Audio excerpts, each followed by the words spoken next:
Twin Cities Archdiocese to pay $210 million to priest s.ex a.buse v.ictims. The Archdiocese of St. Paul in Minneapolis says it has agreed to pay a $210 million settlement to 450 victims of clergy sexual abuse, one of the largest payouts to date in the U.S. over the Catholic Church's priest abuse scandal. The settlement, which is expected to be approved by a federal judge overseeing the case, resolves a years-long dispute and is being carried out as part of the Twin Cities Archdiocese's bankruptcy reorganization. Diocese officials say that about $40 million will be paid by the Archdiocese, while the other $170 million will come from the Archdiocese's insurers. "I recognize that the abuse stole so much from you, your childhood, your innocence, your safety, your ability to trust, and in many cases your faith," said Archbishop Bernard Hebda, in announcing the settlement.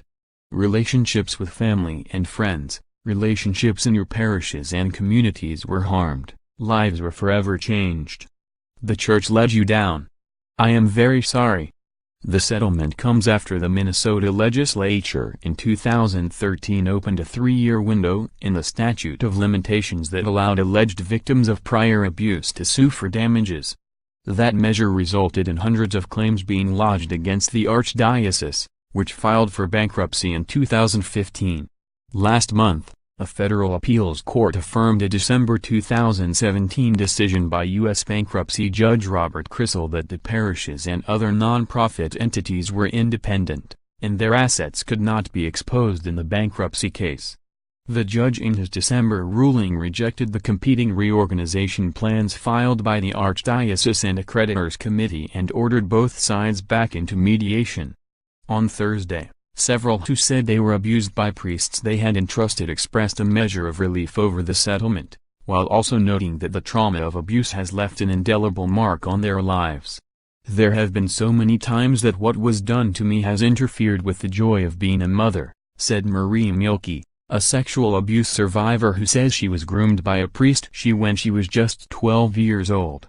18 U.S. dioceses and religious orders have filed for bankruptcy protection during the ongoing sexual abuse crisis in the Catholic Church, according to the website bishopaccountability.org, which tracks sexual abuse cases. On 19th, the Diocese of St. Cloud in Minnesota announced in February that it plans to file for bankruptcy protection. Jeff Anderson, an attorney representing the victims, said the Archdiocese listed 91 Twin Cities clergy who were credibly accused of sexual abuse. "This has been a long day coming," said Jim Keenan, a victim who also served as chairman of the creditors committee in the Archdiocese of St. Paul and Minneapolis bankruptcy case. "It's a triumph. I realize that the work is not yet done. There's lots of work around the world to be done,